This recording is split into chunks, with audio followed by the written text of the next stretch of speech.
नमस्कार दोस्तों, Radhe Radhe, good morning. सभी मित्रों का स्वागत है डीएम क्लासेस के यूट्यूब ऑनलाइन चैनल पर। मित्रों, आप सभी को पता होगा हमारा नया बैच यानी अभिज्ञान बैच 2.0 शुरुआत हुई थी बैच की। हमने इसमें स्पेशल एलडीसी का यानी कि राजस्थान जीके का जिम्मा उठाया था। दोस्तों, हमने इसमें राजस्थान जीके को बिल्कुल जीरो लेवल से स्टार्ट करेंगे और हाई लेवल तक हम आपको पूरी जीके कराएंगे। तो दोस्तों, हम आज इसमें हमने दूसरा टॉपिक लेके आए हैं, एक नया टॉपिक, राजस्थान का भौतिक विभाजन। एग्जाम के लिहाज से काफी इंपॉर्टेंट टॉपिक है, बहुत मोस्ट टॉपिक है। यहाँ से राजस्थान की ऑल ओवर एग्जाम, कोई सी भी एग्जाम दे लो, 1% अवश्य पूछा जाता है। तो दोस्तों, अभिज्ञान बैच में हमारा टॉपिक नंबर दूसरा होगा आज राजस्थान का भौतिक विभाजन। बहुत ही बड़ा टॉपिक है, लंबा टॉपिक है और शानदार टॉपिक है। तो करते हैं शुरुआत टॉपिक की। लेकिन सबसे पहले हमारे साथ जो बच्चे नए जुड़ रहे हैं वो चैनल को लाइक और शेयर कर दो, अपने दोस्तों में चैनल को सेंड कर दो। और जो बच्चे हमारे साथ नहीं लिख पाते वो ना घबराइए, हमारे टेलीग्राम चैनल पर जाइए, आपको पूरी की पूरी पीडीएफ फ्री में मिल जाएगी। तो दोस्तों, करते हैं शुरुआत हमारी क्लास की। आज राजस्थान का भौतिक मैं बिल्कुल जीरो लेवल से पढ़ाऊंगा, बिल्कुल बारीकी से।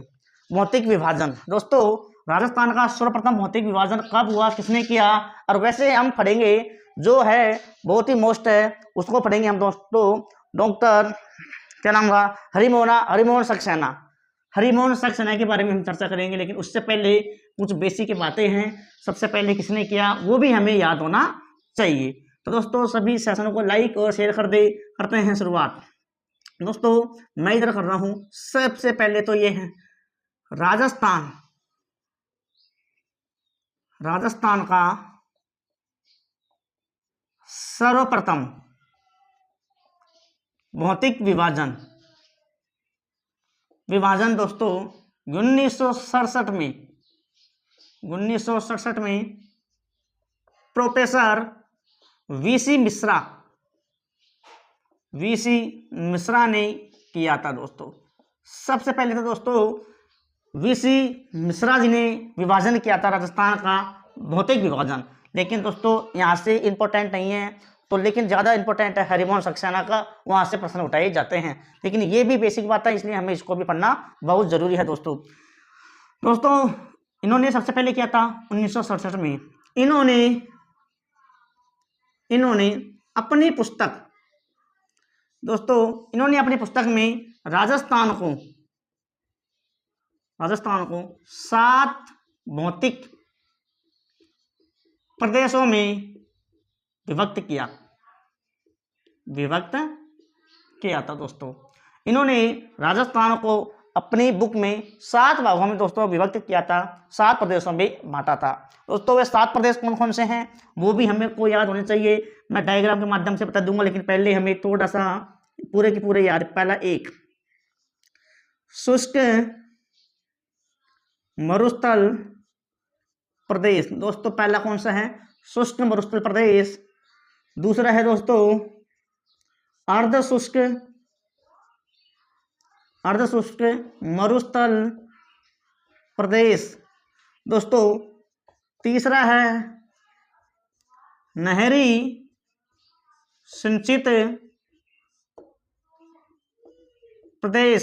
दोस्तों, पहला शुष्क, दूसरा अर्ध शुष्क, तीसरा नहरी। दोस्तों, चौथा है अरावली प्रदेश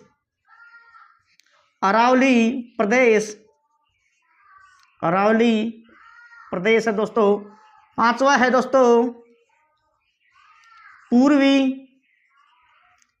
कृषि औद्योगिक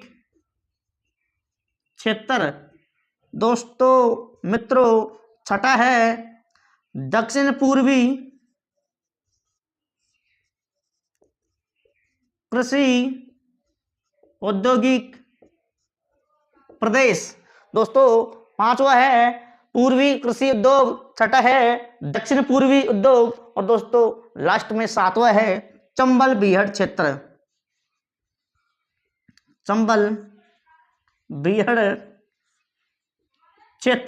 दोस्तों, ये 7 प्रकार के विभाजन किया था इन्होंने। वीसी मिश्रा ने अपनी पुस्तक में 7 भागों में बांटा था राजस्थान को। शुष्क मरुस्थल, अर्ध शुष्क, नहरी, अरावली, पूर्वी कृषि उद्योग, दक्षिण पूर्वी और चंबल। दोस्तों यहाँ तक सबको समझ में आया होगा कि प्रश्न कैसे आएगा कि राजस्थान का सर्वप्रथम भौतिक विभाजन किसने किया था। वो किया था प्रोफेसर वीसी मिश्रा ने सन 1967 में किया था। इनके अनुसार राजस्थान को 7 भौतिक प्रदेशों में बांटा गया था। ये 7 को 7 तो मैंने लिखा दिए, आपको याद होने भी चाहिए, याद आसानी से हो जाएंगे। शुष्क, अर्धशुष्क, शुष्क के बारे में आएगा, अर्धशुष्क दोस्तों, फिर नहरी, फिर अरावली, पूर्वी कृषि, दक्षिण पूर्वी कृषि और दोस्तों लास्ट में चंबल बेयर क्षेत्र आएगा। यहाँ तक सबको समझ में आ गया होगा। आशा करता हूँ ये कुछ प्रश्न थे जो बिल्कुल थीम थी, लेकिन हमारा मेन उद्देश्य रहेगा हम पढ़ेंगे आधुनिक विभाजन, यानी कि हरिमोहन सक्सेना का, वहां से ही प्रश्न ज्यादा पूछे जाते हैं, वही हमारी थीम है, उसके बारे में ही हम चर्चा करेंगे। लेकिन ये थोड़ी बेसिक बातें थी, शुरुआत के बारे में भी हमें पता होना चाहिए। अब दोस्तों यहाँ तक सबको समझ में आया होगा। चलो अब बढ़ते हैं हमारे मेन टॉपिक की ओर, यानी कि आधुनिक। यहाँ तक सबको दिखाई दे रहा होगा, एक बार यहाँ तक आप उतार लो, ठीक है। अब करते हैं शुरुआत, यानी कि हमारा मेन उद्देश्य के बारे में जो टॉपिक था उसके अब ऊपर हम आते हैं। दोस्तों राजस्थान का, इधर हेडिंग जमा रहा हूं मैं, राजस्थान का आधुनिक भौतिक विभाजन, भौतिक विभाजन। दोस्तों राजस्थान का आधुनिक भौतिक विभाजन ये दोस्तों 4 भागों में है। कितने भागों में है दोस्तों? 4 भागों में बांटा गया है आधुनिक भौतिक विभाजन को। दोस्तों इसके बारे में किसने किया? डॉक्टर हरिमोहन सक्सेना ने किया था। दोस्तों कब किया था? सन 1994 में किया था। अपनी पुस्तक, दोस्तों पुस्तक का नाम भी कई बार आता है पेपर में, हमें याद होना चाहिए। कब किया था? 1994 में किया था, हरिमोहन सक्सेना ने किया था। 4 भागों में बांटा था राजस्थान का आधुनिक वर्गीकरण को। दोस्तों इनकी पुस्तक है राजस्थान का प्रादेशिक यानी भूगोल, पुस्तक का नाम है राजस्थान का प्रादेशिक भूगोल। दोस्तों ये इनकी पुस्तक थी। इनमें, इस पुस्तक में हरिमोहन जी ने राजस्थान आधुनिक विभाजनों को, भौतिक विभाजनों को 4 भागों में बांटा। दोस्तों वे 4 विभाजन कौन कौन से हैं जो हमें याद होने चाहिए। यहाँ बहुत जरूरी चीज है, चारों के चारों फैक्ट हमें याद होने चाहिए। ये से ही, यहाँ से ही प्रश्न बनने की शुरुआत होती है, ये सबसे बड़ी बात होती है। दोस्तों पहला होता है पश्चिमी मरुस्थलीय प्रदेश। इधर से दिखा दे रहा होगा, इधर लिख रहा हूं मैं इधर लिख रहा हूं दोस्तों पश्चिमी मरुस्थलीय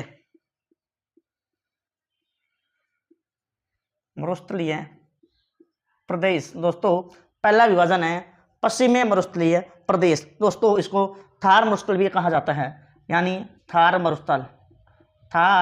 मरुस्थल भी दोस्तों इसी को कहा जाता है। दोस्तों दूसरे की बात करें, पश्चिमी मरुस्थल हो गया, दूसरा हो गया दोस्तों अरावली पर्वतीय प्रदेश। अरावली पर्वतीय प्रदेश। दोस्तों यहाँ से प्रश्न बहुत बार आते हैं, मध्य अरावली, दक्षिण अरावली के बारे में प्रश्न पूछे जाते हैं। दूसरा हो गया अरावली पर्वतीय प्रदेश। दोस्तों बात करते हैं तीसरा है दो पूर्वी मैदानी भाग।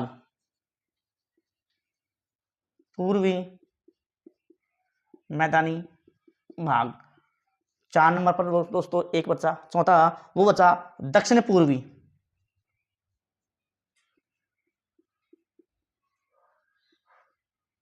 दक्षिण पूर्वी पठारी क्षेत्र।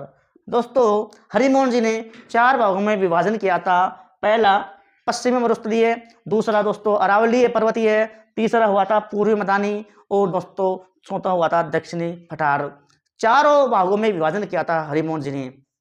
तो ये बहुत मोस्ट है, यानी कब किया था? सन 1994 में किया था और अपनी पुस्तक राजस्थान का प्रादेशिक भूगोल में किया था। तो यहाँ से सबसे अच्छे प्रश्न यहाँ से उठते हैं, ये सबसे बड़ी बातें हैं। तो इसमें हम चर्चा करेंगे, एक एक विभाजन के बारे में बिल्कुल बारीकी से पढ़ेंगे इसमें। लेकिन कुछ बालू का स्तूप के बारे में आती हैं, उनके बारे में चर्चा करेंगे कि बालू का स्तूप क्या है, क्या नहीं है। लेकिन मैं सबसे पहले तो मैं ये पर्वतीय प्रदेश है ना, भौगोलिक प्रदेश, उनके बारे में चर्चा करूंगा, फिर मैं बताऊंगा बालू का स्तूपों के बारे में, क्योंकि अगर शुरुआत पहले करता हूं तो आपको उधर याद रखने में कठिनाई आएगी। लेकिन प्रश्न यहाँ से भी पूछे जाते हैं, अधिकतर संभावना प्रश्न यहाँ से होती हैं। तो यहाँ से शुरुआत करता हूँ मैं सबसे पहले पश्चिमी मरुस्थलीय प्रदेश की हम शुरुआत करते हैं दोस्तों। इधर मैं जमा रहा हूँ हेडिंग, सबको दिखाई दे रहा होगा यहाँ तक। तो हमारी पहले हेडिंग हो जाएगी दोस्तों, पहला विभाजन कौन सा हो जाएगा, पश्चिमी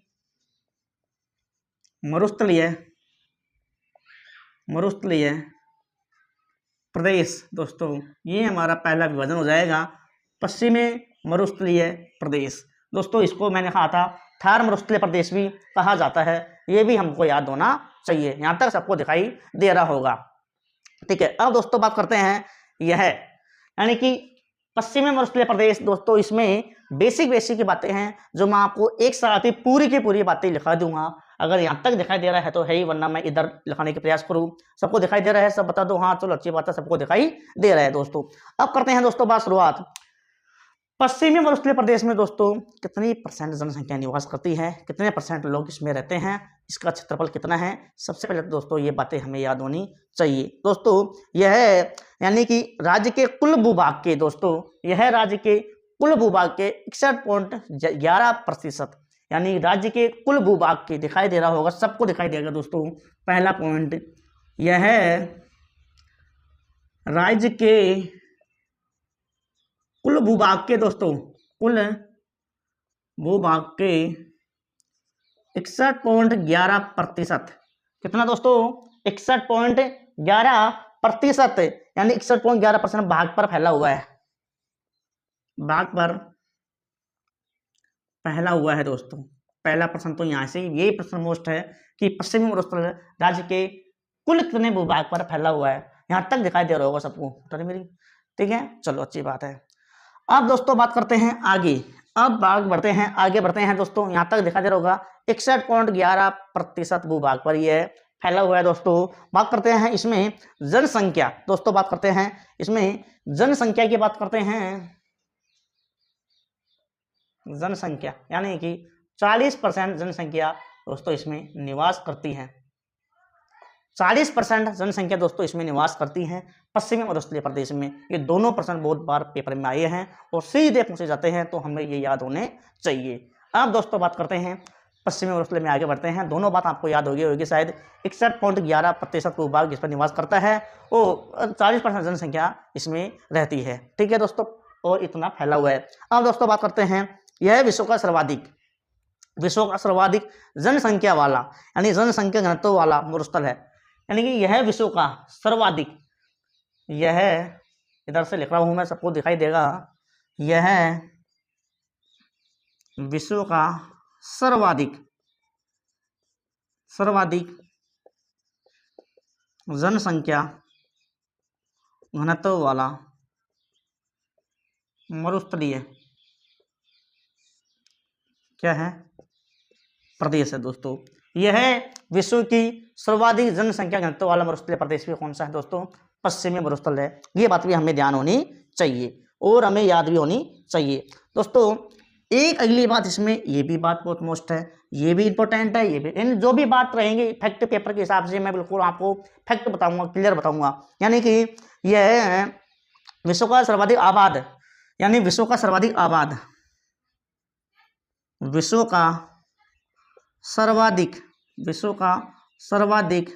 आबाद या फिर जैव विविधता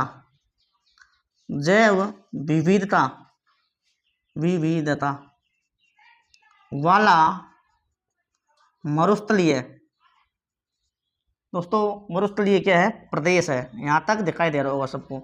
यह है विश्व का सबसे ज्यादा कौन सा, जैव विविधता वाला या सर्वाधिक ये विविधता वाला भी मरुस्थलीय प्रदेश है दोस्तों, यही है पश्चिमी मरुस्थलीय प्रदेश। दोस्तों बात करते हैं इसमें, आगे बढ़ते हैं। यहाँ तक सबको दिखाई दे रहा होगा, आ रहा है सबको दिखाई, चलो अच्छी बात है। अब बात करते हैं दोस्तों इसमें प्रमुख नदी कौन सी है पश्चिमी मरुस्थलीय प्रदेश की। दोस्तों प्रमुख नदी की बात करता हूं मैं, यहाँ तक को सबको दिखाई दे रहा होगा। अब बात करता हूं मैं, इधर ले लेता हूं यहाँ पर प्रमुख नदी, यानी कि प्रमुख नदी, थोड़ा दिक्कत आएगी आपको, इस वजह से मैं इधर ले लेता हूं प्रमुख नदी के दोस्तों। इसकी प्रमुख नदी के बारे में बात करते हैं दोस्तों, वो है लूनी नदी। कौन सी नदी है? लूनी नदी है दोस्तों। इस मरुस्थलीय प्रदेश की प्रमुख नदी कौन सी है दोस्तों? लूनी नदी है। ये भी हमसे पेपर में पूछा जाता है। अब दोस्तों बात करते हैं इसमें नहर के बारे में बात करते हैं, यानी प्रमुख नहर। इधर कर रहा मैं प्रमुख नहर की दोस्तों। प्रमुख नहर के बारे में दोस्तों, इंदिरा गांधी नहर। इंदिरा गांधी नहर यानी प्रमुख नहर कौन सी दोस्तों? इंदिरा गांधी नहर। प्रमुख नदी की बात करें दोस्तों, कौन सी है? लूनी नदी। ये बात भी पूछी जाती है, इस वजह से मैं आपको हर बातें बता रहा हूँ। यहाँ तक सबको दिखाई दे रहा होगा। अब दोस्तों बात आगे बढ़ते हैं। यहाँ पर यह दोस्तों इसकी मिट्टी होती है जो रेतीली बुलई मिट्टी होती है। मिट्टी की बात करते हैं, रेतीली और बुलई। यहाँ तक उतार लो इसको पहले, फिर मैं आगे बताता हूँ इसमें क्या। अब चलो, अब इसमें यहाँ ही आगे बढ़ते हैं दोस्तों। बात करते हैं इसमें प्रमुख नहर इंदिरा गांधी नहर थे प्रमुख। अब दोस्तों इसमें अगला बिंदु पर बात करते हैं, जो भी पेपर के लिहाज से पूरे के पूरे बिंदु मोस्ट है इस मरुस्थलीय प्रदेश में, यानी कि चारों भाग इंपॉर्टेंट है, उनके बारे में हम चर्चा करेंगे दोस्तों। अब करते हैं इसकी, मैंने कहा था मिट्टी की बात करते हैं कि कौन सी मिट्टी पाई जाती है दोस्तों। इसमें मिट्टी की बात करते हैं दोस्तों, वो पाई जाती है बुलई मिट्टी दोस्तों। बुलई मिट्टी पाई जाती है, ये भी हमको याद होना चाहिए कि इसमें बुलई या फिर रेतीली मिट्टी पाई जाती है। बुलई को बुलई रेतीली मिट्टी पाई जाती है दोस्तों। बात करते हैं इसमें वर्षा की बात करते हैं दोस्तों। इसमें 20 से 50 सेमी वर्षा होती है इस मरुस्थल में। 20 से 50 सेमी वर्षा होती है दोस्तों। बात करते हैं दोस्तों इसमें कि यह मरुस्थल में एक सर्प पाया जाता है जो काफी मोस्ट है, सर्प, पियोना सर्प दोस्तों। पियोना सर्प पाया जाता है इस मरुस्थल में। कौन सा? पियोना सर्प पाया जाता है दोस्तों इस मरुस्थल में। तो यहाँ तक की बातें आपको सब समझ में आई हुई होगी दोस्तों। बात करते हैं इसका, यानी कि इसका भूभाग अरावली दोस्तों। इसका फैलाव की बात करते हैं। इसका फैलाव यानी कि कहाँ से कहाँ तक फैली हुई है, यानी कि इसका फैलाव दोस्तों। ये फैलाव ये भी इंपॉर्टेंट है, इसका फैलाव कहाँ से कहाँ तक है दोस्तों। तो ये है भूभाग अरावली पर्वतमाला के उत्तर पश्चिम एवं इसके पश्चिम में विस्तृत है। यानी कि इतना इंपॉर्टेंट है नहीं, लेकिन फिर भी मैं बता रहा हूँ, आपको याद करा रहा हूँ। इसका भूभाग, यह है भूभाग अरावली मेरे साथ साथ आप लिख लीजिएगा, यानी अरावली पर्वतमाला के उत्तर पश्चिम, अरावली पर्वतमाला के उत्तर पश्चिम से, यानी उत्तर पश्चिम से दोस्तों, यह उत्तर पश्चिम एवं पश्चिम में विस्तृत है। पश्चिम एवं पश्चिम में विस्तृत है। तो दोस्तों ये कुछ बातें थी जो हमने आज आपको बताई, यानी कि राजस्थान का भौतिक विभाजन में, आधुनिक विभाजन में बात बताई मैंने दोस्तों। सबसे पहली यानी कि पश्चिमी मरुस्थल के बारे में हमने चर्चा की, बिल्कुल आम भाषा में पढ़ा हमने। इसमें 61.11% भूभाग पर फैला हुआ है ये। इसमें 40% जनसंख्या निवास करती है दोस्तों। और यह विश्व का सर्वाधिक जनसंख्या घनत्व वाला भी मरुस्थलीय प्रदेश है दोस्तों। सर्वाधिक जैव विविधता वाला भी यह मरुस्थलीय प्रदेश है। यानी बहुत कुछ बातें मैंने इसके बारे में बता दी। जलवायु कौन सी है, इसकी जलवायु के बारे में बता रहे हैं बच्चे की जलवायु कौन सी है। तो ये जलवायु भी यहाँ पर नोट कर लो कि जलवायु पश्चिमी मरुस्थलीय प्रदेश की दोस्तों जलवायु के बारे में बात करते हैं, वो भी मोस्ट है शुष्क होती है। शुष्क या अत्यधिक या तो शुष्क होती है या फिर अत्यधिक विषम होती है, यानी विषम, शुष्क या फिर अत्यधिक विषम इसकी जलवायु होती है। दोस्तों आशा करता हूँ आपको आज की क्लास बहुत ही अच्छे से समझ में आई होगी।